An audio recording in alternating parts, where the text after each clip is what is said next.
No, Dennis sits over there. Okay.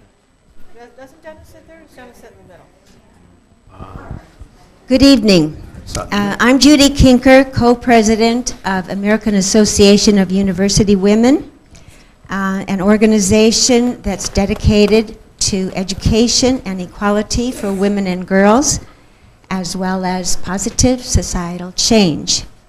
AAUW in Morgan Hill is 25 years old. We were chartered in 1981, and we have over 125 members here in Morgan Hill.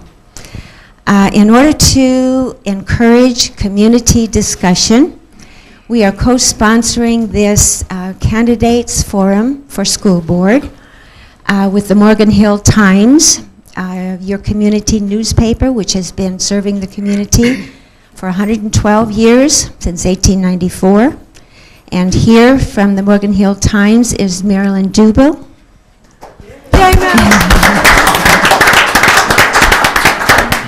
And we want to thank you all for coming. I'd like to introduce our moderator for this evening, Joanne Rife.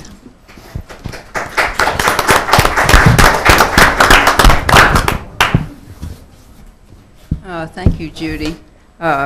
Welcome to those of you who have come to listen and to question, and to those who have come to talk and answer. And the latter are from left to right, and this is fairly obvious. They have large nameplates.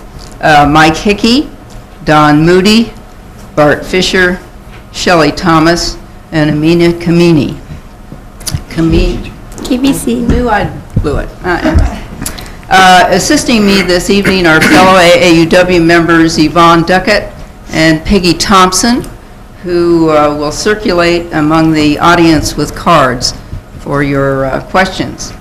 We will ask as many of them as time permits.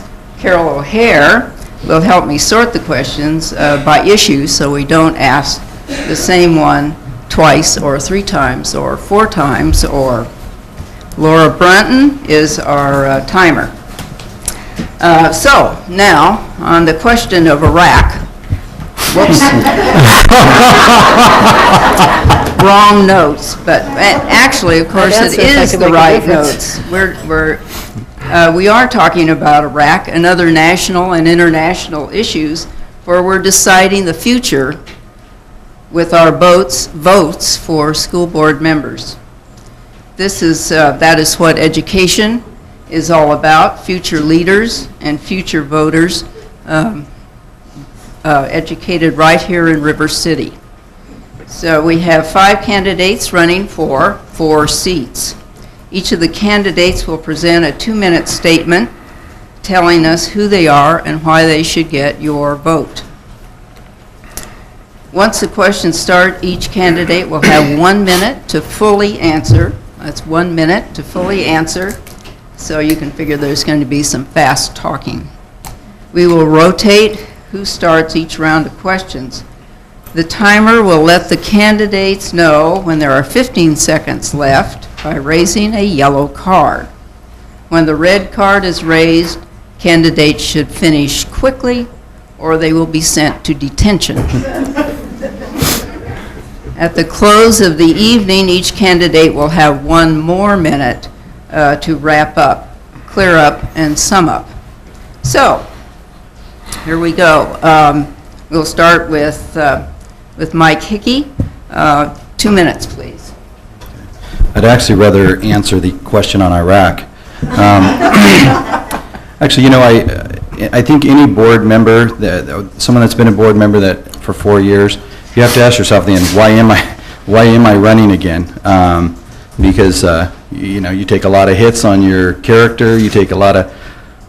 It's a tough 4 years. When I got on board, the reason I ran was I saw that there were some changes that needed to be made in the district. And I'm not the type that likes to just sit in the back and put my 2 cents in and complain about people. I like to make a difference. So I decided I'd get involved 4 years ago, and I ran, got elected.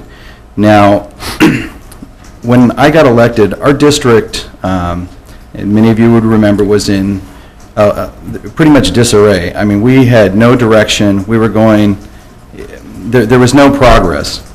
Over the last 4 years, we brought in a new superintendent, and no, we're not going to make all perfect decisions and so forth, but we have a direction in which we're going. And if you're involved, you can feel the movement, you can feel the direction of the district. The teachers are getting the direction. Now, they don't always agree with the direction we're going, but they are getting direction, and we're moving forward. In the next few years, I believe our test scores are going to be going forward, and I want to be part of that. I want to be part of a district that people can respect, that, that Gilroy will say, we want to emulate Morgan Hill. San Jose will look and say, look what Morgan Hill did. We want to follow their direction, and I want to be part of that. I still have 3 kids in the district, and I feel I'm going to do what's good for them, and if I do what's good for them, it's going to be good for the rest of the district. Thank you. Mr. Moody. Thank you. I'd like to thank the AAUW and Morgan Hill Times for sponsoring this evening's event. I'm a 53-year-old individual. I'm married. I'm the father of 2. My family and I have lived in Morgan Hill for 15 years. My wife, Sandy, works for the Morgan Hill Unified School District, and she has for 13 years. She's currently employed at Jackson Elementary.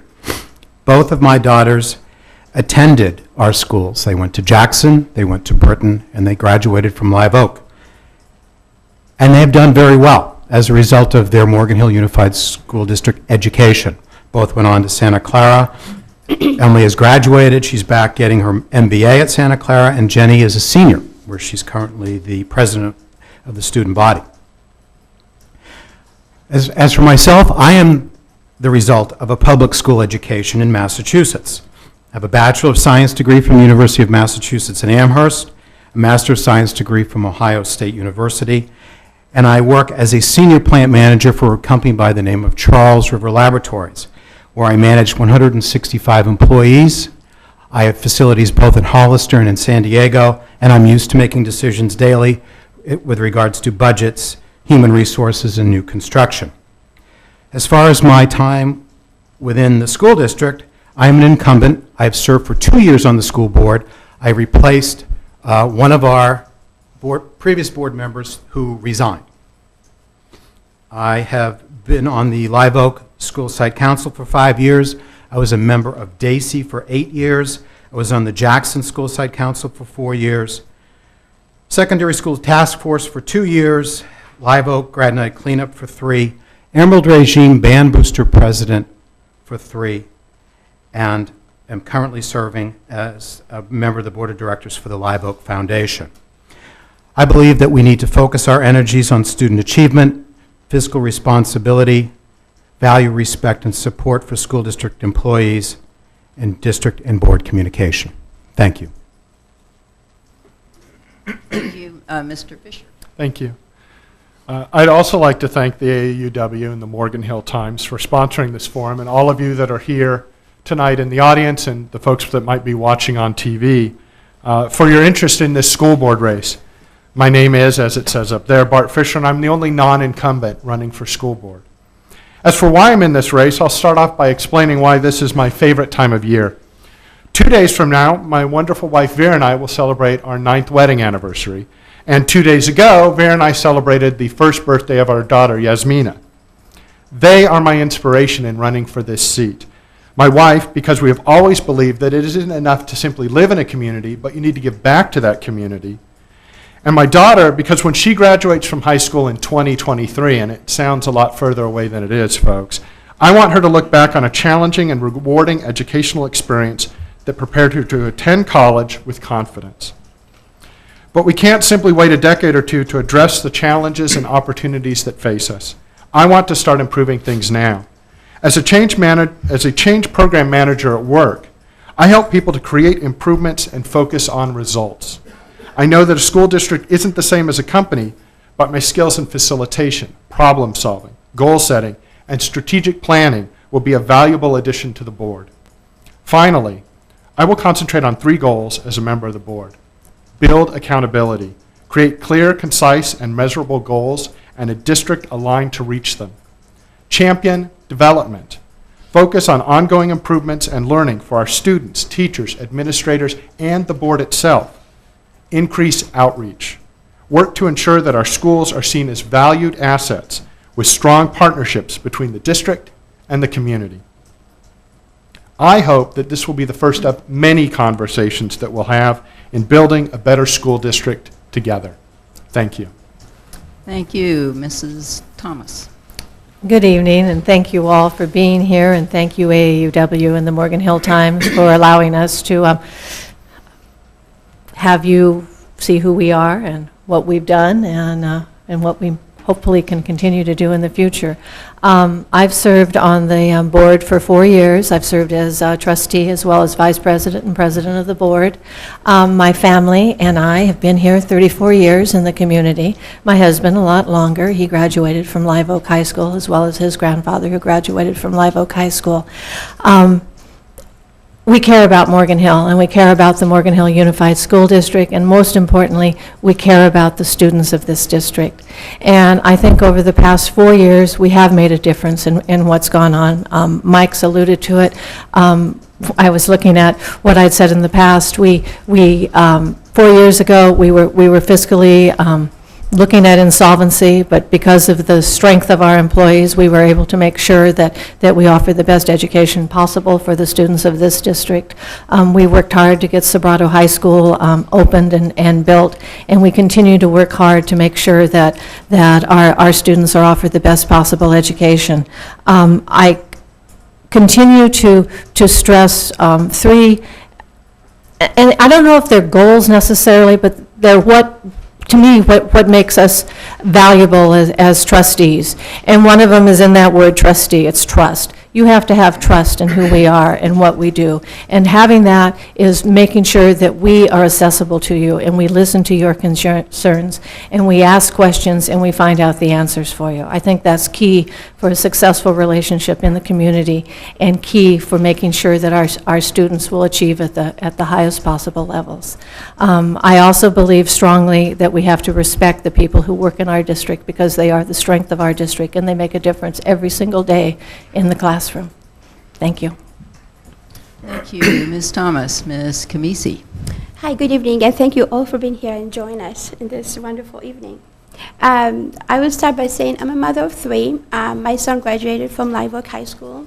He's attending Berkeley University right this moment. I still have 2 children, 2 girls, a senior and a freshman attending Sobrato High School. For the past 4 years, I had the privilege of serving Morgan Hill School District as a board member. During my tenure, I worked timelessly on ensuring transparencies of the district in the administration of the district policies and matters, fiscal responsibilities, and ensuring safe and best environment for all learners. My goal this term, or my priority, I have 3. The first will be community involvement, and that's really important and essential to me. We will never have enough community involvement. The more community involvement we have, the better and the stronger school we have. The next goal will be prepare our students to be lifelong learners. To me, it's very important to have well-rounded students, not just numbers. API and test scores are really, really important, but at the same time, to build a lifelong learners, well-rounded students and learners is very important. My third goal, last but not least, is very also important, is to value, respect, and support all employees. And I mean really value and respect all employees. It's really, really important. Maintain, keep our teachers, retaining, 15 seconds. We are retaining and attract teachers, and meaning by supporting teachers, even if you have to raise salaries for our employees, but to be able to keep and attract qualified employees and teachers. Thank you. Thank you all. Now we're going to get started. We're going to get started with our questions, and these are the 1-minute replies, and we will start with Mr. Moody. This is in regard to the Coyote Valley. Sometime in the near or more distant future, Coyote Valley will develop with a proposed population of 80,000. What can the board do in the next 4 years to plan for this development? Are you in favor of redrawing the district lines or of incorporating a very large increase in student population? At the present time, the board's role in the development of Coyote Valley is to ensure that the type of schools that are designed there meet the same standards that our schools do here in the Morgan Hill Unified School District.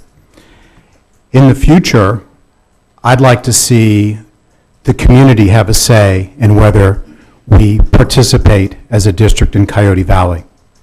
I don't feel it's the place for a 7-member board to decide for the entire Morgan Hill Unified District and all their families how we should participate.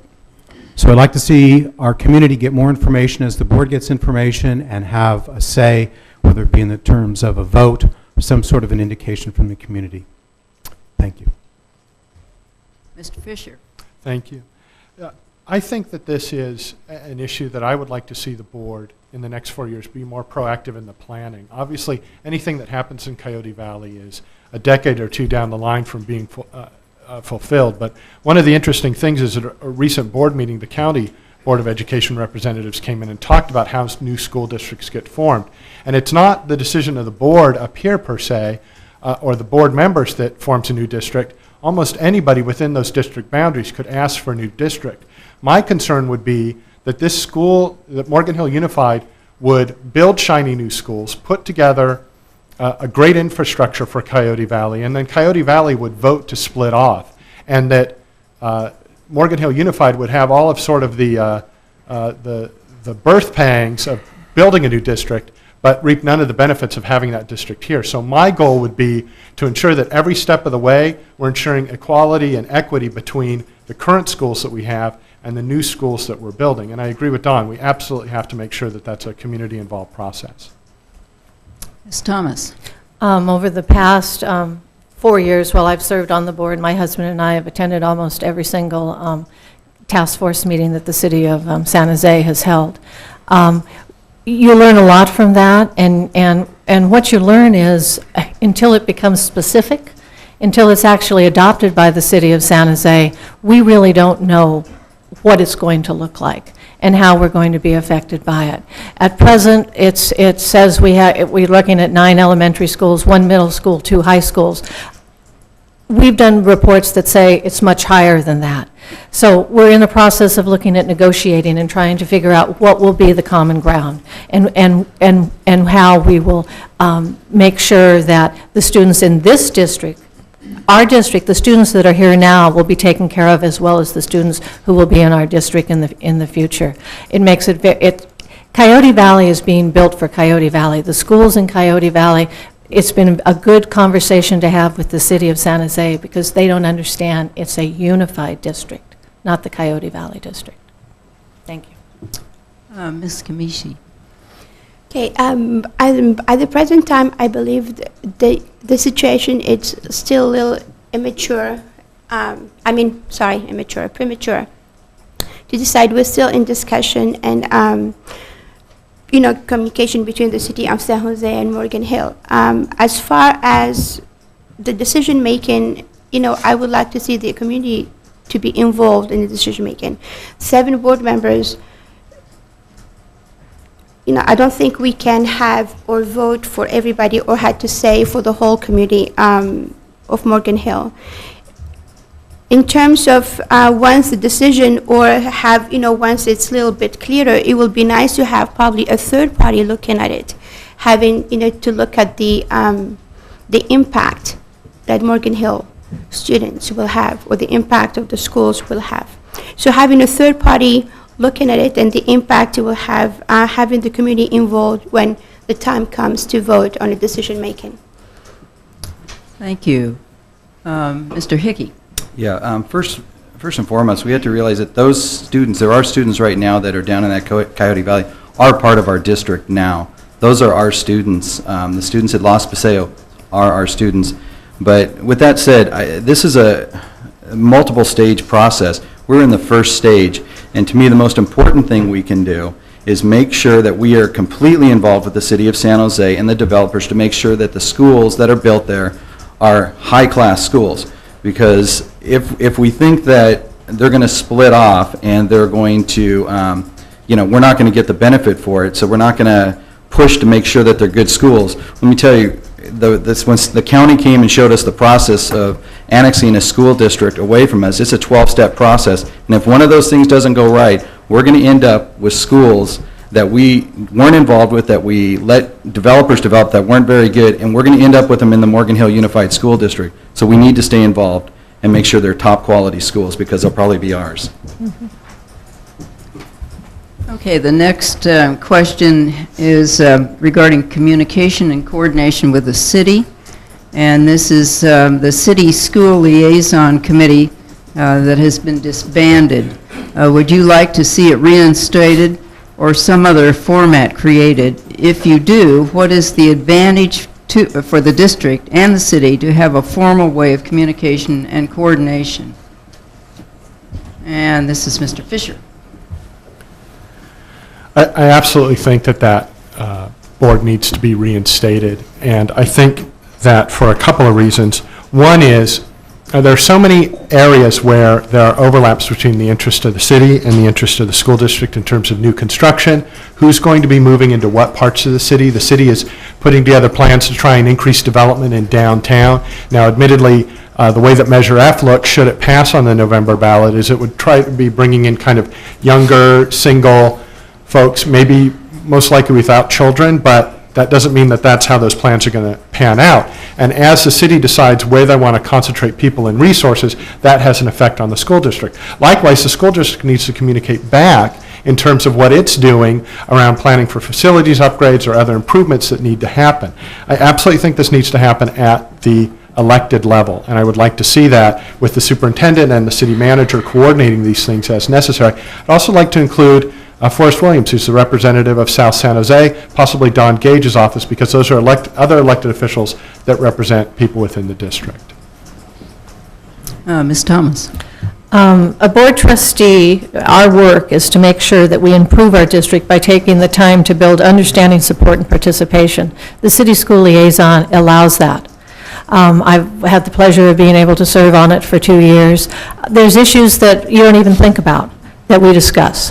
And they're at a level where, unless we talked about truancy and what the police department could do about truancy and how we could work together to solve it. We've talked about homeless students. We've talked about affordable housing. These are issues that they touch all of us, and they touch the environment that our students live in. We can't be insulated from what our community has. We can't be insulated from our other elected officials. I think it is just, it's very important that we hold our hand out and make sure that we do, and if we need to broaden it by bringing in the county and city of San Jose, I can see that too. But our first step should be to have a conversation with our Morgan Hill neighbors. Ms. Kamisi. Once again, community is very important. To have the school district and the city of Morgan Hill work together hand to hand is very essential also for the success. Like Shelley Thomas said about issues, we have so many issues. Truancy, we have, just basic traffic light, building traffic light on Barrett Street. So, so we need to reinstate school district and start to work together. Mr. Hickey, please. Yeah, over the last few years, I was on that committee, and I know with Ms. Thomas and so forth, and a lot of times it was very productive. About a year ago, we were trying to figure out a way to reconfigure this to make it more effective, and then a few meetings got canceled, and then the next week we heard it was dissolved. We weren't. I was unaware that we had voted to dissolve it at that point. I know that our superintendent has now talked to the city manager a number of times and plans on reinstating or I don't know if you can reinstate something that wasn't taken away officially, but we're going, he had mentioned that in December, we're going to start pushing for this, because there are a lot of issues, corporation yards, transportation, there's a lot of issues that we need to address in this committee, so. Mr. Moody. Thank you. I too agree that the city school liaison is an important part of our school board responsibilities. In the 2 years that I've been on the board, I have attended 2 of these meetings.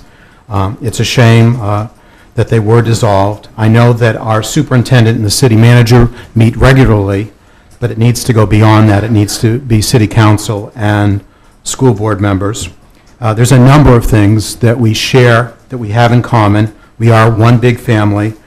Traffic impact around our schools, resource officers, we have police at our high schools, truancy issues, bus barn, we can share those facilities, and teacher housing, or just to name a few of the things that we could be discussing in the future. Thank you. All right, the next question, I'm getting gobs of them here. How closely, and this will go to Ms. Thomas, I believe, if I've not lost track of what's going on. How closely do you intend to work with teachers, listening to their input and needs? And I'm going to add that to the classified staff and district that are going into mediation to resolve the contract conflicts. How do you think that situation could have been solved or been avoided? And in the future, what kind of procedures might be put in place to... It's a minute. To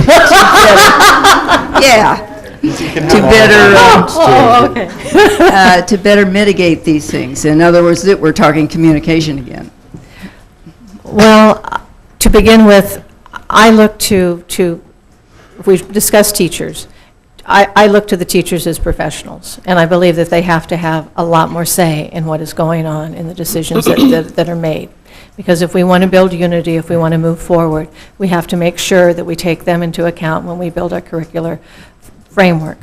In regards to SEIU, where we are now is not a place that I want to be, and it's not a place I want to be for the employees of our district.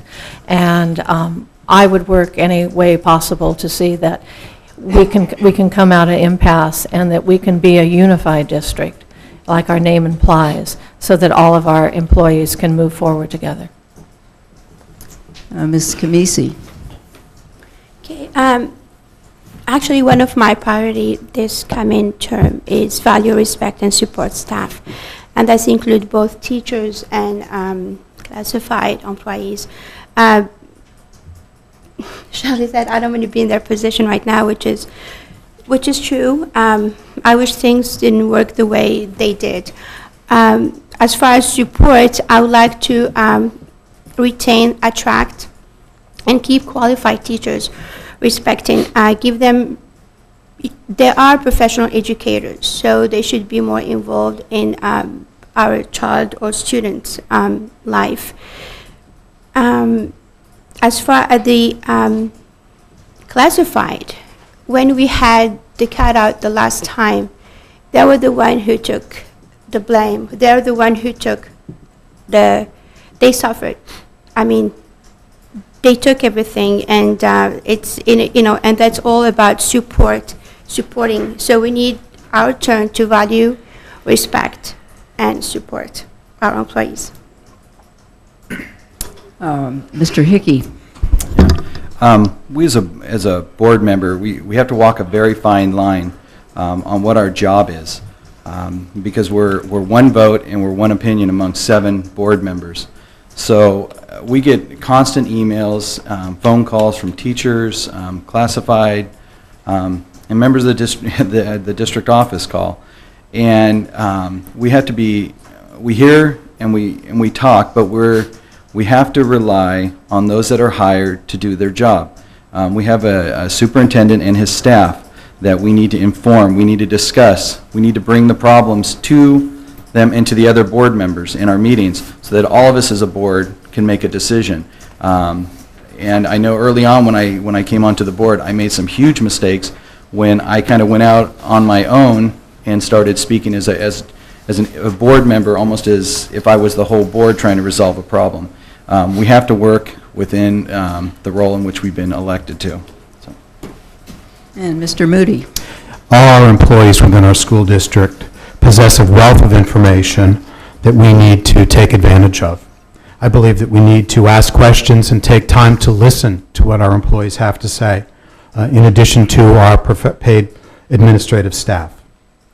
Two board goals come to mind: better communication within the community and within our school district, and that means better communication with our employees. One of our other board goals is to respect our employees. I'd like to see us do more as far as promoting from within, and I'd like to see us negotiate a settlement with our unions where we both win. Thank you. And Mr. Fisher. Thank you. In terms of the teachers, I just don't think there's any way around saying that they absolutely have to be the owners of a lot of the curriculum development. They're the ones teaching it. They're the ones who are out there on the front lines with it. So to not do that would seem to be to waste, as everyone else up here said, that valuable resource. Over the past few weeks, I've been out walking precincts and talking to voters, and I do run into a lot of our classified employees, and the disappointment that they feel is palpable. They feel that there were standards set, there were expectations made in terms of what the superintendent got when he got his pay raise, in terms of what the teachers got, and they felt like the expectations were raised only to be completely dashed by what was offered by the school district.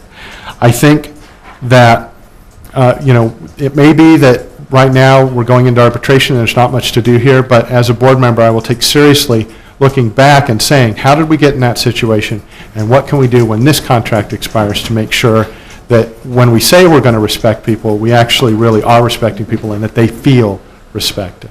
That's good. The next question will be, we'll start with Ms. Kamisi. And it is in regard to private school flight. What changes need to be made in the district to make Morgan Hill's public schools more appealing to students who are attending private schools? Good question. My dream school will be a school where we can offer music, art, foreign language at a very early age, and then not just to attract students from private schools to public schools or Morgan Hill schools, but then also to help raise self-esteem in students. Students who don't succeed in math and reading and social studies subject then can succeed in art or foreign language or music. And by them looking or feeling that they can do something in a different subject area, they can raise their self-esteem and can probably do better in, and that's make them well-rounded in education. So I would love to have all this, I don't know if it's possible, but have art, music, and foreign language starting early. Try also public relation with the parents. Work harder. When we have back-to-school nights and open houses, we are selling our school, so we need to attract more parents that way. Mr. Hickey. Yeah, there's some people leave our school district for social and for religious reasons to go to private schools, and I don't believe that there's really anything you're going to be able to do to draw those students back. That's a choice they make, and more power to them to go and do that. However, as public schools, if the majority of the people feel that our schools are safe, their kids can come there, they're protected. If they look at our scores and they say, you know what, because that's how most people. I know a lot of people don't like to talk specifically about scores, but when people move into our district, first thing they do is call and they ask, okay, I want to go to this school because the scores are high. We need to bring all of the schools in the district, all of them, not just one or two, all of them up, so that when people move in, they want to go to our schools. And I believe if we have safe schools and they're getting a good education, the kids will stay in our district. Mr. Moody. What we can do to reduce private school flight would be to increase our academic standards, maintain and expand programs such as those that are in the arts and in sports, and dramatically improve our career centers, where we'll help our students make better decisions for their career goals. This is one part of our district that we really fall short on, I believe. And I know that the private schools do an excellent job as far as recruiting or bringing schools in and introducing their students to alternatives. And I think we need to put more emphasis on that. Thank you. Mr. Fisher. You know, as Mike said, there's going to be some folks who are going to private schools for reasons other than the academic. But in my experience, at least, the main difference is that academic difference. Children who go to private schools, in general, are aiming towards a college education. And not just meeting the test standards, but actually being able to get into, have the tools in order to be successful in, and then graduate from college. And I think that's what we want to do as having a goal here. Now, I'm not saying that the Morgan Hill School District should not serve the needs of students who don't want to go to college.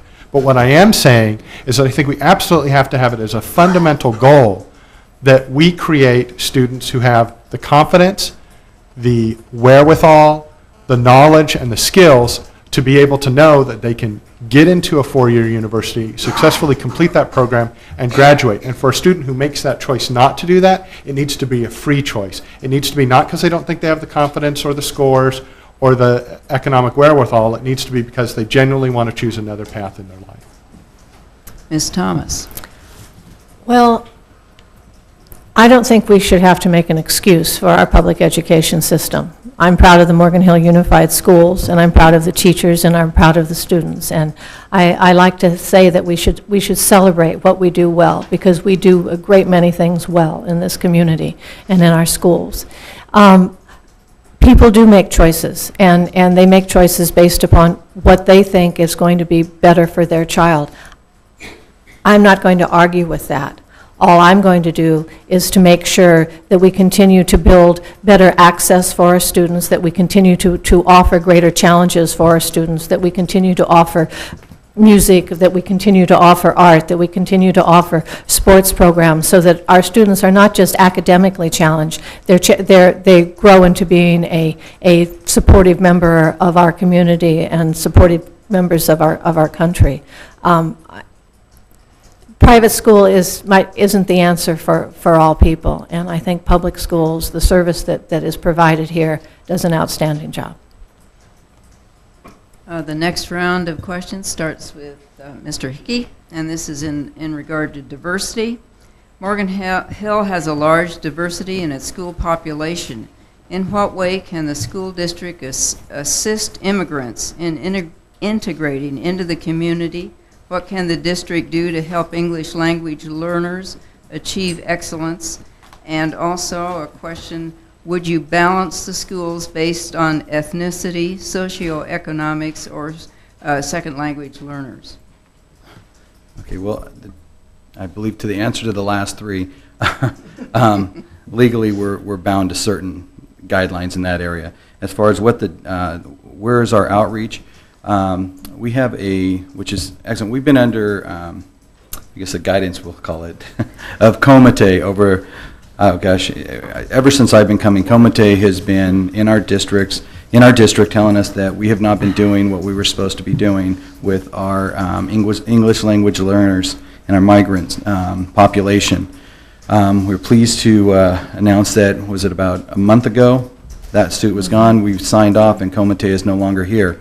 Part of that is Dr. Nishino brought in a gentleman named Ricardo. I can't remember Ricardo's last name. Just call him Ricardo. I would say Montalban. Yeah, and he has been doing our outreach. He goes into the homes. He's been meeting all the migrant students, and we believe he is one of the key reasons why we got rid of that lawsuit with COMITE. So we're very excited about that. Mr. Moody. Yes, as far as our diverse student populations, I believe that we need to provide them with additional support to help them integrate into our schools.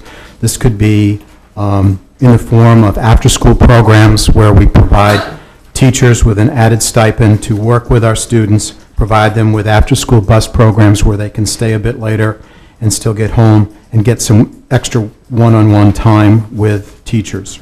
As far as balancing the schools, I think we're fortunate in that our elementary schools are what we call neighborhood schools and are designed to service the students in the immediate community, and I'd like to see that to continue. A good way of monitoring that is the number of buses that service the schools, And some schools have mostly walkers, and some have a few more buses. I'd like to see that get more in line with those schools that have more walkers. Thank you. Mr. Fisher. I think we absolutely need to value the diversity that is in our district, and it is a strength of this district, and I would look to continue that and to make sure that we do have a diverse representation of students throughout our schools. One thing that I think will be important in supporting those students is supporting the parents, and not directly as a district, but this is where a liaison between the district and other governmental agencies like the County of Santa Clara and non-governmental agencies, support organizations that exist out there in the community to really close the loop. We are doing a lot of good stuff in terms of supporting the students of immigrants, as Mike pointed out, but I think we also need to partner with these other organizations that can share resources with us. We can share information with them to the extent that's appropriate and try to address the entire family rather than just the one slice that we're looking at when we look at a student that comes to school every day. Ms. Thomas. Our community is Morgan Hill Unified School District's Hispanic population is approximately 40% of our district. And I don't know if that's recognized quite as much, because we talk so much about why people leave to go to private schools. I don't know if this could be an issue of it. Our students they're working, when we look at how far they're moving up in the tests that we're giving them, in working towards just bringing them English proficient, they're doing very, very well. It's a complicated step. Title I funding comes from the federal government, and it builds subgroups. And we right now have 3 schools that are recognized for program improvement schools based upon what an elementary student can do after 1 year being in this country or in this district and learning how to read. We have to struggle to provide as many resources as possible. I don't think we recognize that it's not only what we do here, it's what we do for the families, what we do for as far as health care, as far as after-school care, as far as any type of after-school programs that can help this group of individuals who aren't being taken care of by the schools as well as they could be. Thank you. Kamisi, please. We need to celebrate the diversity of our community. Excuse me. Number one is, reach out to the parents is very difficult sometimes, because some of our immigrant parents have 2 jobs, and they cannot really sometimes attend meetings and stuff like that. We need to provide more. I'm happy with the committee and what they had achieved, but also we need to continue and maintain the support for our English learners and immigrant students. Providing services before and after school programs for students and and maybe for parents also. There isn't enough services and resources that we can offer for the student, because sometimes students who are here during 2-3 months and they're gone and then they come back, and the parents. So we can look into the adult school, maybe have the parents attending the adult school in the evening. Thank you. The next question, which we will start with Mr. Moody. Yes. What programs do you propose for students who are not college-bound to learn a trade to make them successful in life, so that they too will feel they're making a contribution? One of the programs that we have in place, our ROP program, I'd like to see that expanded, and I'd also like to see us do more, because we are an agricultural-based community. I'd like to see more programs expanded within that arena. Particularly, we've got some programs, biotechnology, things like that are very current in the workplace, that fit very nicely with the agricultural background that a lot of our students have, and I'd like to see that expanded. Thank you. Mr. Fisher. I think it's vitally important to make sure that the students who aren't college-bound, as I said before, are not college-bound, not because they didn't get the academic support that they needed, but because they genuinely have a preference for doing something that does not require a college degree. That being said, I would look to 2 places. for helping us with this. One of those is for folks who want to go into carpentry, being a plumber, HVAC, those kinds of positions where maybe you don't need the college degree. I know there are a number of different professional and union organizations that offer mentoring and offer programs right out of high school for folks. So I would look to partnering with some of those in order to help with that.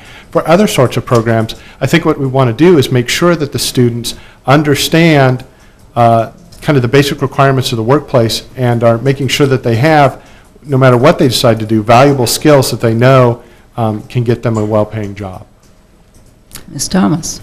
I think success for students is all about our expectations for students, and I wouldn't prejudge and say that a student isn't going to go to college, or it isn't his choice to go to college when he's a freshman or a sophomore, because things may change. So I think it's vitally important that we offer college curriculum entrance-type classes for all students, and that they are allowed to take those classes.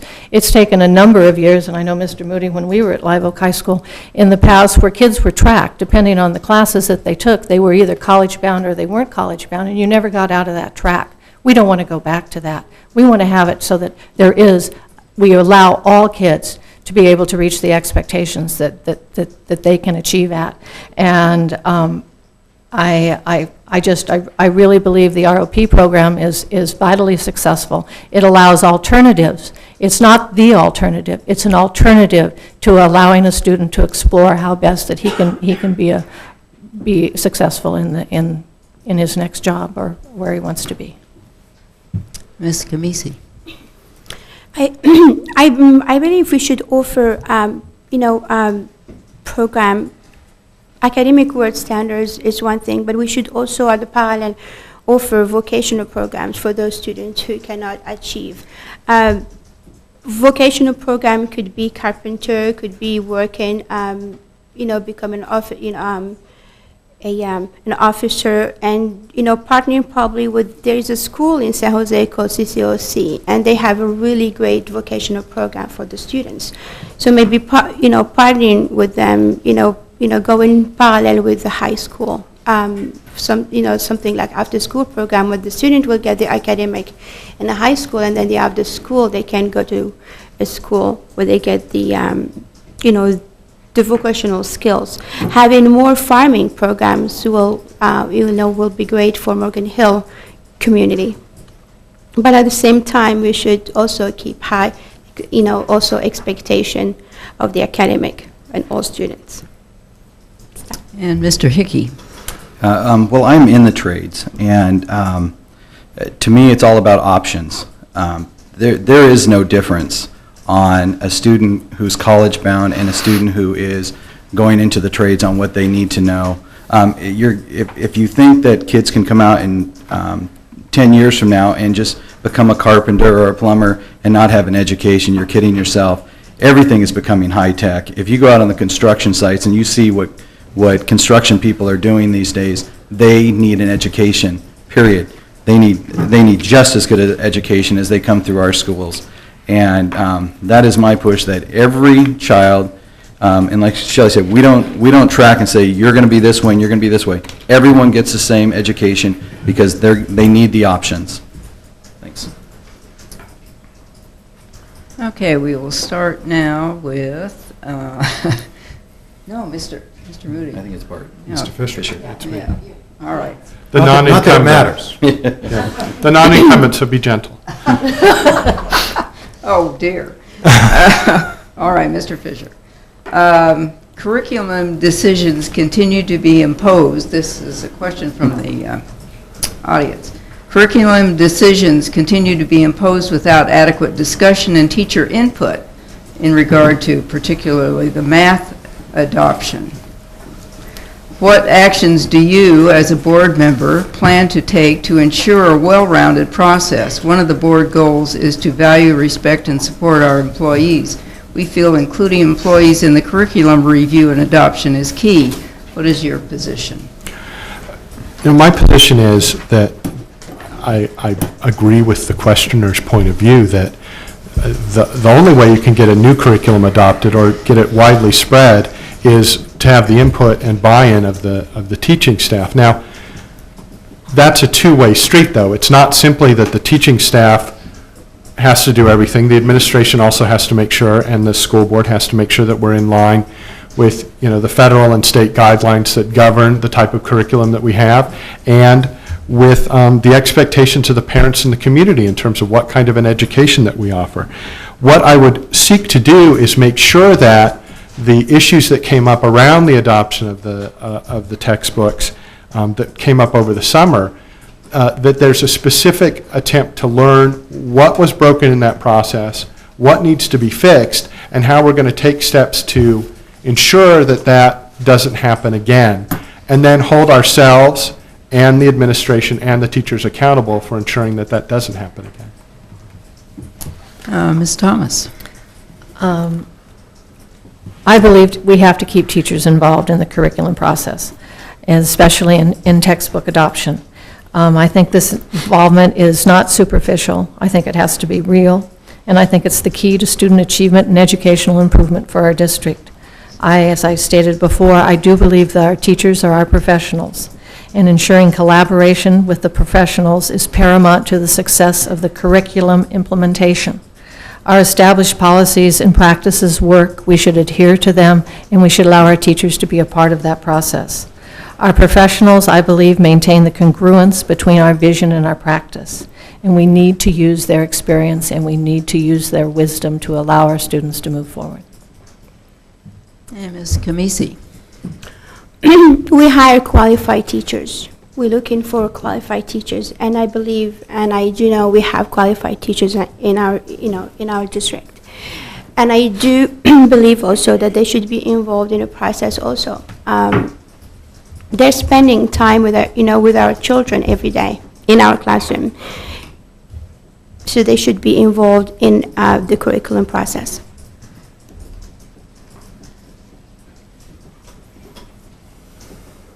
Mr. Hickey?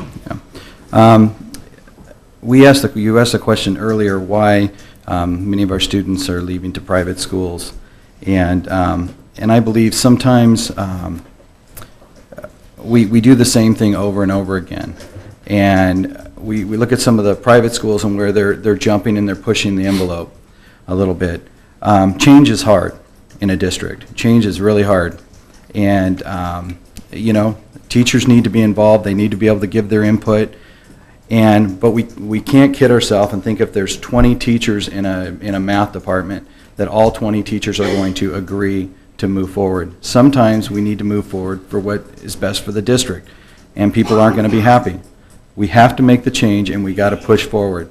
We can't keep doing the same thing over and over again in some of our departments, and sometimes tough decisions need to be made. Mr. Moody? Our employees should be included in curriculum adoption. Our teachers are educational professionals as well. I would like to add that we are moving in a direction that I like as far as standardizing curriculum from school to school. I don't believe once we've set a curriculum that each school should be interpreting that curriculum and marching to their own drum. I believe that it should be standardized. If a student leaves Jackson School and transfers to Paradise Valley, I believe that they should be stepping into a similar spot in that curriculum. Thank you. It's coming up on 8 o'clock, and I understand that some of the students who are here are going to be allowed to leave if they so desire. I'm sure they're They're wrapped. very happy to stay if they so desire.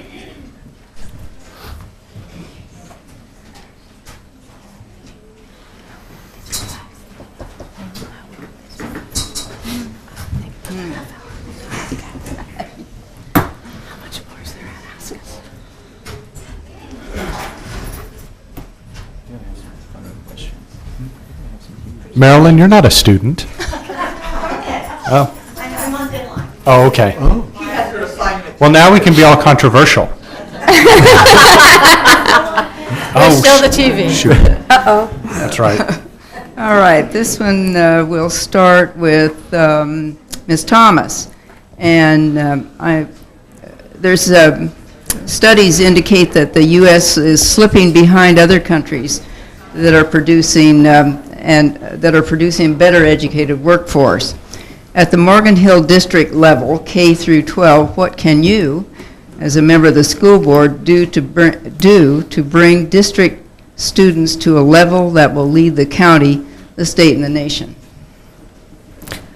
Well, I think that's a goal well worth going after for our kids.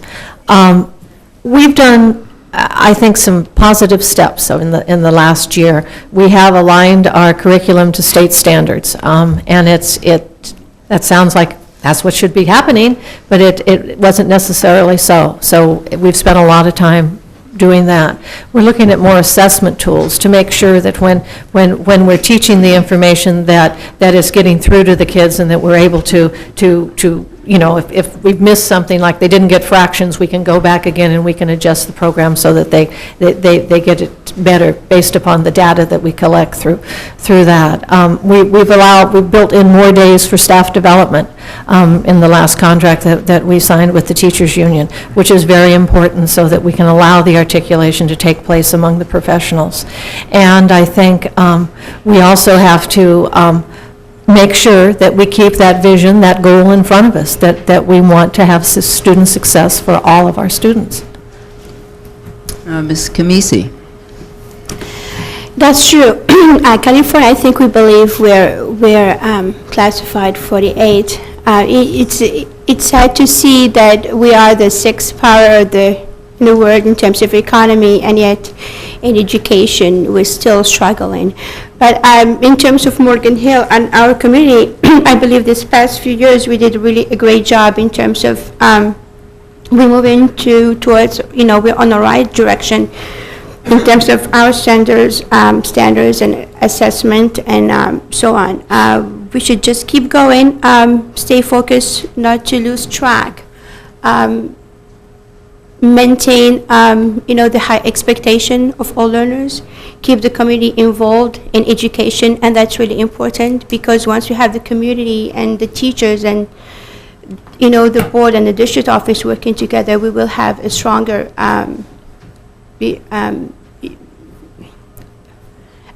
force, or, you know, successful learners. Mr. Hickey. Yeah, kind of in agreement with Shelley. I mean, the biggest thing was getting our state standards aligned, getting our curriculum so we have a start to finish product. I don't like to compare ourselves or our students to, you know, another country, because our students are well-rounded. I don't believe, when we say we're behind in one specific thing, that's one thing, but our kids have, I mean, it's between the sports and the arts and the music that we have. Our students are well-rounded. I don't believe we can compete with just one nation on a specific math skill. I would put our kids against anyone in the world on the overall education they're getting. But again, like I said in my previous answer, we have to push the envelope. We got to keep pushing our math and our science and our English, but we have to keep it in perspective. Mr. Moody. I believe that we need to raise our academic standards. Things like starting Algebra 1 earlier, biology earlier, our students can handle it, and we need to raise the bar. We want to expand the programs for our students to help hold their interest. We want to expand things like advanced placement classes, introduce technological advancements, and align with our state standards. Thank you. And Mr. Fisher. You know, Mike made a statement that he'd put our kids against anyone in the world. Well, we are putting our kids against everyone in the world. I work for a multinational corporation. We have engineers literally around the world, and our company has the opportunity to choose the best of the best.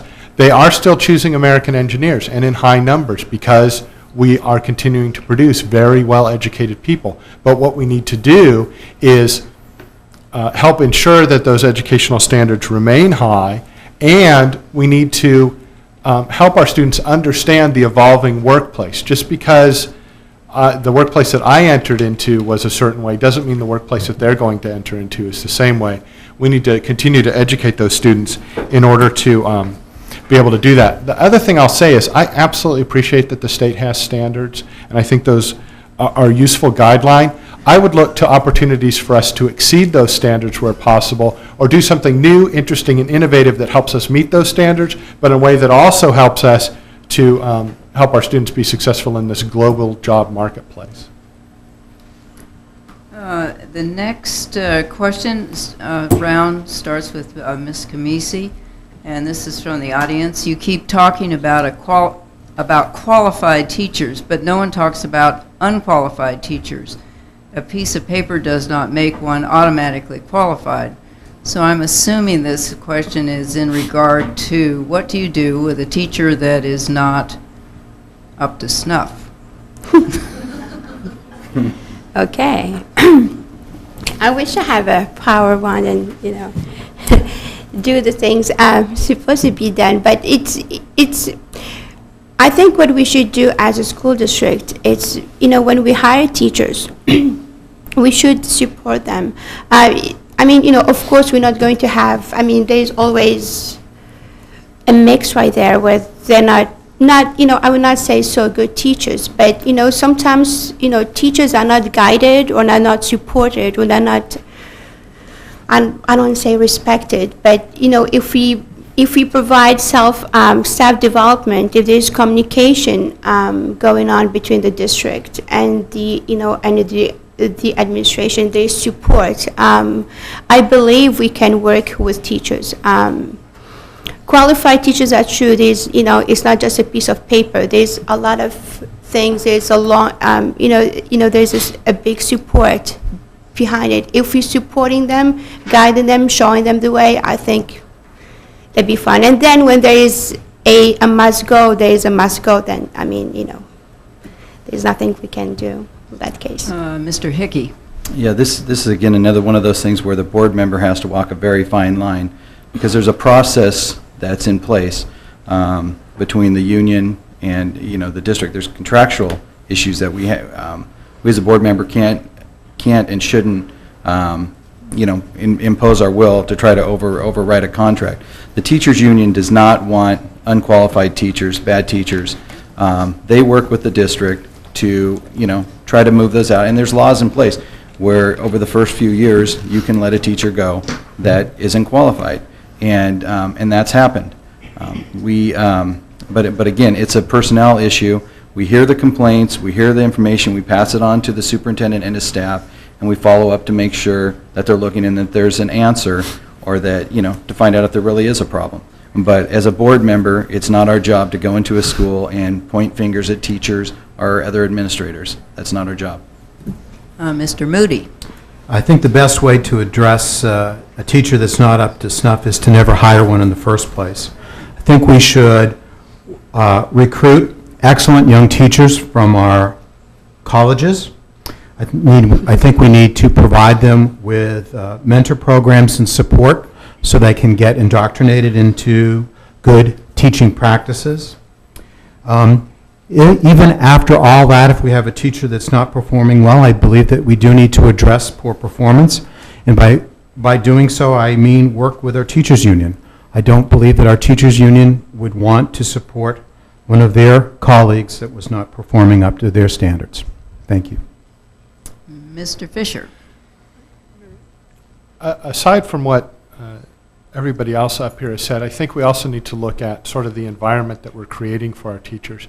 Even with the 5% raise that we recently got, which was a very good raise, we still have some of the lowest paid teachers in the county, and that's just a fact. And it's hard to compete with other areas within this county when we simply aren't paying people as well.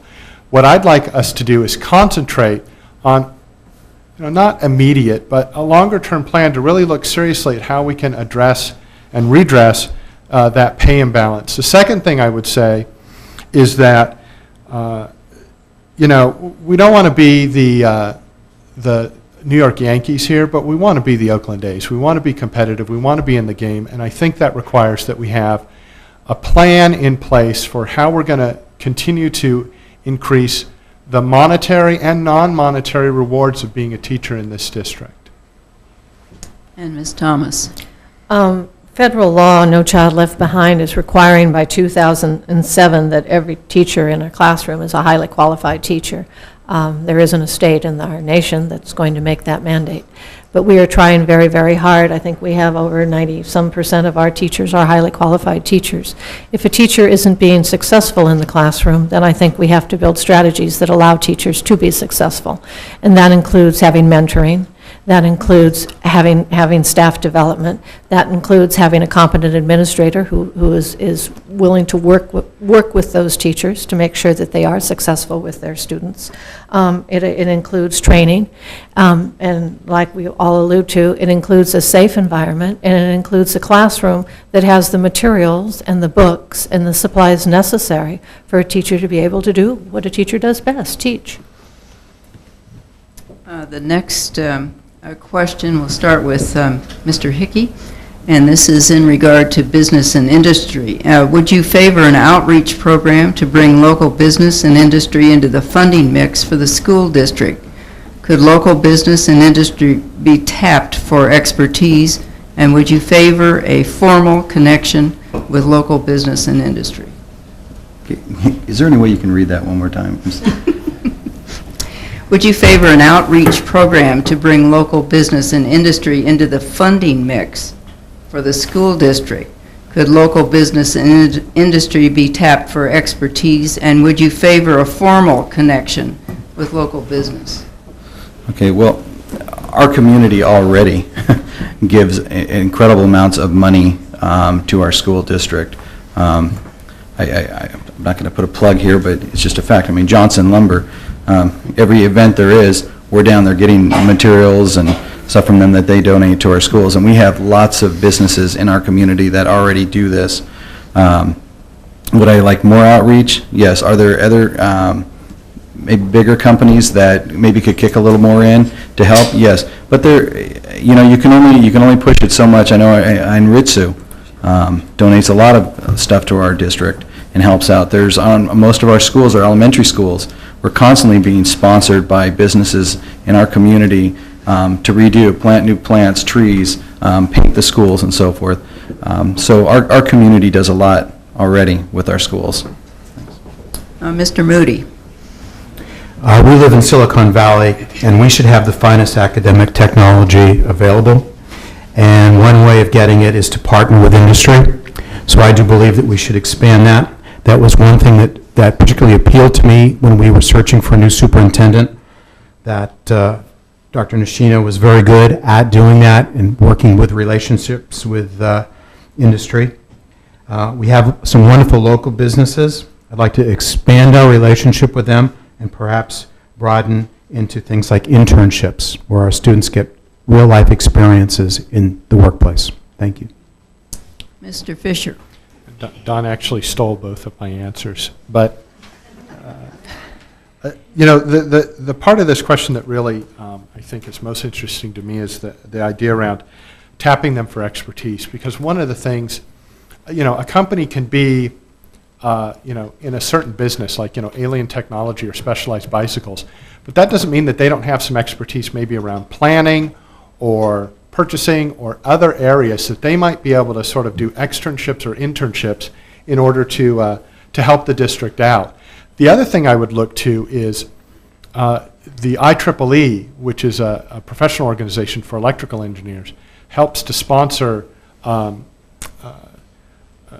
internships for teachers at local businesses, and I would like to see that used very much more down here in Morgan Hill. I think 3 or 4 teachers went through it last time. I'd like to see more of that. My company sponsors folks, and the company gets something out of it because we got a great web designer who is a high school teacher. They get something out of it in that they get real corporate experience that they can take back to their schools. Ms. Thomas. I have a feeling whoever asked that question might want to make a pitch to our superintendent. But besides that, businesses here in our town are part of the funding mix already because of the property tax that they pay.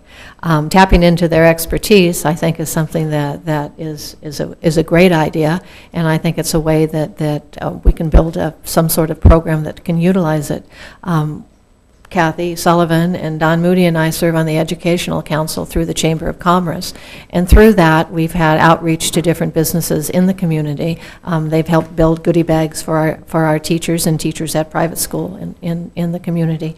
But they also have set up a job shadowing prospect that comes every February on Groundhog's Day, where students are allowed to go out and to visit our different businesses in town to see if they might be interested in it. So there is some outreach. To have a more developed program, I think, would be in the best interest of working together to see what we could come up with.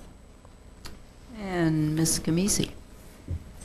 Yes, I was part of, it was last year sometimes when we have Comcast come in and they planted plants, they cleaned the school, they painted, was it Walsh? Pierre Walsh, yeah. Pierre Walsh. So, yeah, Pierre Walsh, and they, I believe they did that with El Toro Elementary School too. So businesses, local businesses are contributing to the community. Yes, I would like to see more involvement from larger community. Like Don said, we are in the Silicon Valley, so we would like to see big corporation like maybe IBM or Intel or Sun Microsystem getting involved. And one thing also, when we looked into superintendent, we hired, Dr. Alan Shino was, to be able to partnership with those companies. So, but we do have our businesses also contributing already into that. And the next round of questions, I'd like to ask about safety. I had a couple of cards on this. Safety of students on campus has jumped into the headlines in the past month or so. How can the board assist school personnel in achieving some level of safety? What allocation of funds should be directed towards safety concerns and emergency procedures? I believe I'm next. Yeah, there's a couple of things that come to mind right away. I'd like to see us expand the presence of our resource officers from the Morgan Hill Police Department. I'd like them to not have to split their time and be off duty as much. I'd like them to be closer to our students, perhaps to hear what things might be happening and keep their ear to the ground, so to speak. I'd like to see us expand our security camera system. Currently, we only have that at one high school, Sobrato High School, and we need to expand that.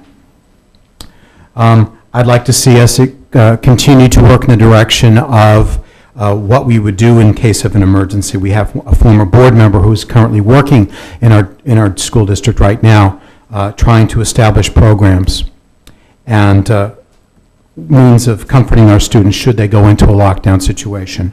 I also believe that all of our teachers in all of our classrooms need to have phones that they can call directly to the outside and stay in constant communication in case of an emergency.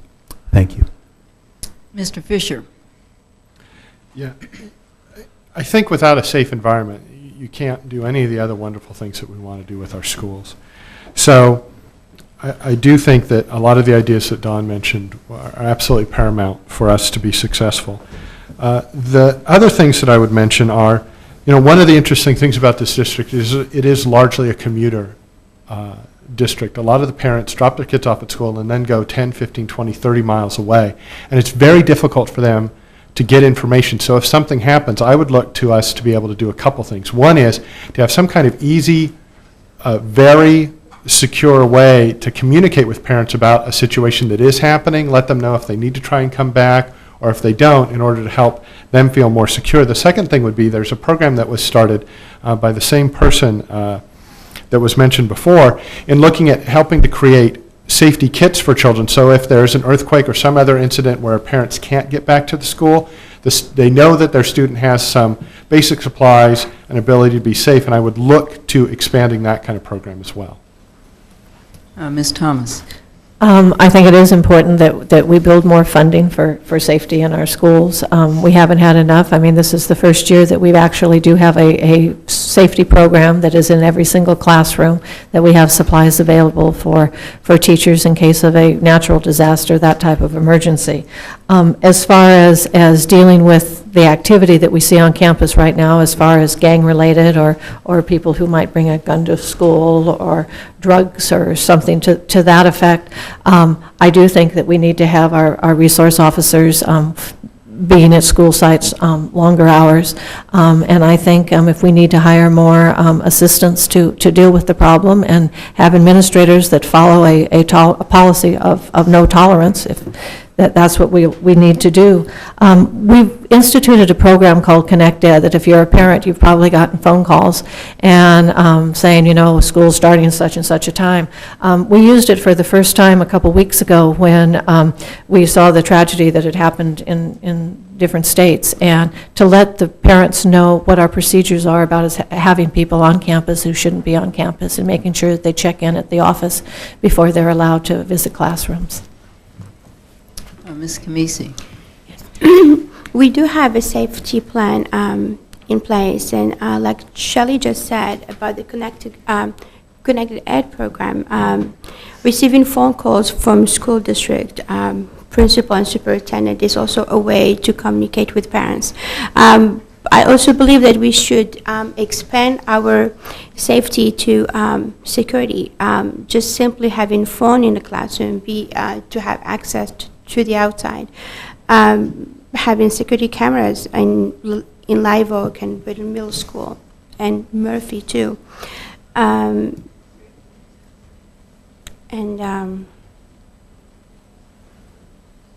Yes. Thank you. Mr. Hickey. Yeah, they both mentioned Connect Ed, which is a great program that was just instituted to inform parents of what's going on. One of the main reasons we were trying to pass Proposition E was for security reasons and to get additional dollars to upgrade all of our schools very quickly with cameras and phones in all the rooms. Measure E didn't pass.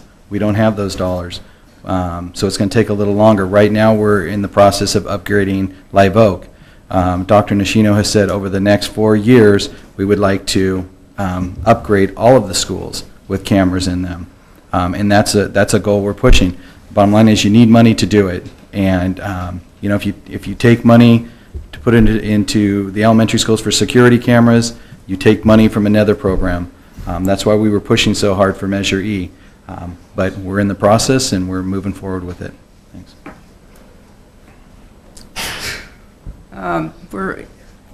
I have a stack of questions here, and we're coming down towards the end of this.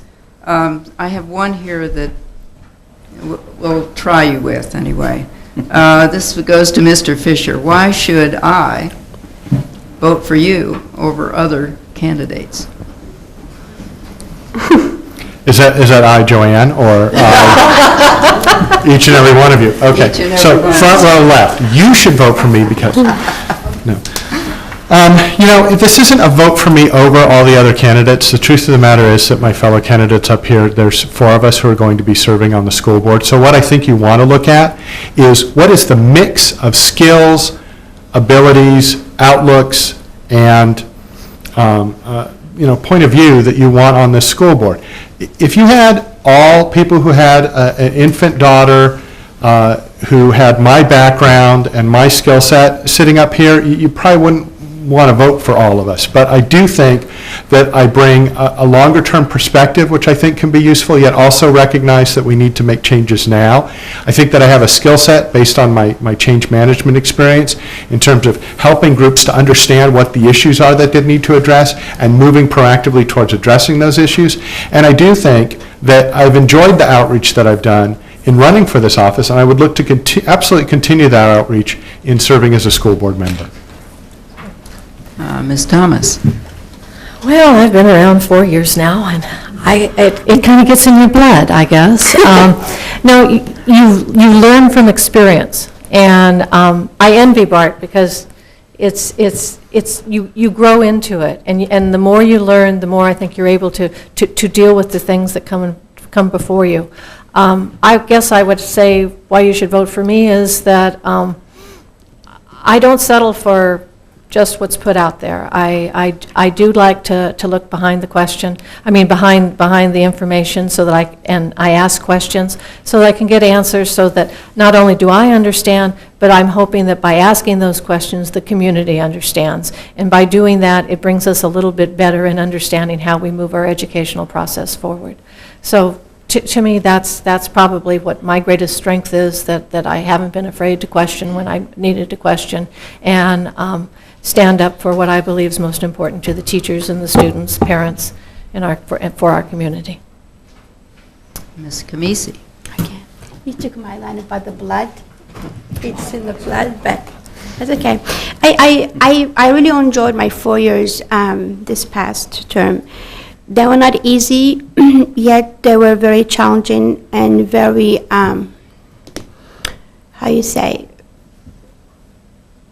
very interesting, and in a good way, I would say. I don't see myself not running for it. I don't say specifically why you should vote for me, because I believe, number one, I have said that in the past 4 years ago, I'm not a politician. I'm just a plain person looking for the best interests of our students, all of them, with no exception. Supporting our employees, all of them, the teachers, the classified. I'm just here to finish what I have started, hopefully. No special interest. I have an interest in running. I still have 2 daughters in the district, but thank you. Mr. Hickey. And when we found out there was only 5 of us running for the 4 spots, we originally thought we'd do like a rock, paper, scissors thing. But they kept changing the rules on me, so. You run, I'll run. Okay, you run, I'll run. Okay. Right. It's why should you vote for me? I'm the type of person you're not always going to agree with. I'm a straight shooter. I tell it as I see it. I think of the kids first, and I look and I say, you know what? This is what's good for kids. This is where my vote's going. This is what I'm doing. I had a very uncomfortable situation the other day where we had developers come in. Some of my very best friends. I ride quads with these guys, and we did a significant increase in their fees. And it would have been very convenient for me to, to vote their way. I didn't. I looked at what was good for the kids, and that's the way I vote. It's all about the kids, and that's it. And Mr. Moody. I'm an individual that takes his school board responsibilities seriously. I combine years of school district leadership and business management. Each issue is acted on objectively after gathering the facts. I'm an individual that believes in treating all our students and all of our staff with dignity and respect. Thank you. We're now at a 1-minute sum up, and we'll start with Ms. Thomas. Sum it up, okay. I believe a trustee plays a critical role in building and maintaining support for our schools and engaging our community in the support of our schools. Excellent schools are grown in a supportive climate of excellence, pride, and ownership. Being effective at communication and able to question and investigate needs, as well as evaluating the performance of our leadership, is our responsibility. I hope I will do that well in the future, and I look forward to serving you the next 4 years. Thank you. Ms. Kamisi. As a board member, I would like to continue to work with the board and the community to build and maintain support and trust. I would like to see more community involvement in our district, and I really believe that. I would like to prepare our students to be life learners. Probably I'm repeating myself again, but those are my goals that I would like to see happen for the next 4 years and longer. I would like also to work on respecting and valuing and supporting the employees. And I think that's about it. Thank you. Mr. Hickey. Yeah, I look out in the audience, and I look at my 4 kids out there, 3 of which are still in these schools, and I sit there and I think, for me, that's why I'm here. The kids. If you believe that I will do the best for the children in this district, I want your vote. I'm not, if this organization was just about adults, I wouldn't be running for the school board. That wouldn't interest me.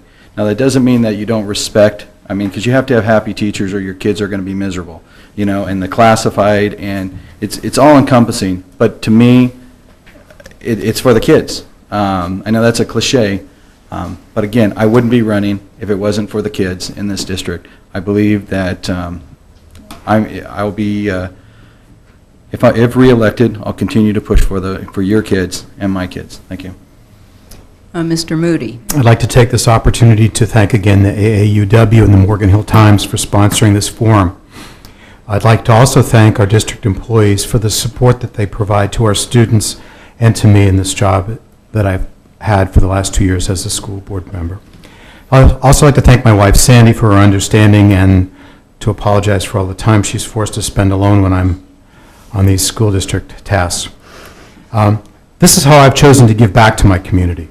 This district and this community have been good to my family. I've completed 2 years on the board, and I have the tools and the experience to provide the leadership that you expect from a school board member. I'm just hitting my stride. I have the leadership skills to provide sound judgment and well-researched solutions to the problems facing our district. I'm not afraid to listen or to ask questions. Please give me the support I need to finish the work I've started. Thank you. And Mr. Fisher. Running for this school board seat has been a fantastic experience for me. I've talked to current and former school board members and candidates and been impressed by their passion and honesty in talking about the challenges of the past and what they see that we need to do for the future. I've enjoyed discussing our schools with principals and teachers at back-to-school nights, talking to parents involved in the home and school clubs and other activities, and the mostly warm welcome that I've received going door-to-door talking to voters about what they want to see our district achieve. The exception was a couple of particularly disgruntled Raider fans when the Niners were beating them. So I learned that Sunday afternoon needs to be watched carefully. I am convinced that we do have a good district. We have dedicated teachers, involved parents, and an administration that is focused on success. And I'm convinced that it can be better. What I want to do as a board member is work with my fellow trustees to get everybody aligned behind a common set of goals. To me, this does not mean that we need to have all the right answers, but we need to be fearless in asking the right questions. Together, I'm convinced that we can succeed, and I ask for your vote to help make this happen. Thank you all. Well, we are out of time. I hope you have a better idea of who these candidates are, what they want for our children, and how they intend to make our schools a better place for learning. I want to thank the candidates, the AAUW, the Morgan Hill Times, Channel 17, and the City of Morgan Hill for engaging in this critical part of democracy. If you need unbiased information or facts about the election or about these candidates, check out the website of the League of Women Voters at www.smartvoter.org. And remember, Election Day is Tuesday, November 7th. Don't forget to vote. Thank you for coming, for participating, for watching. Good night and good luck.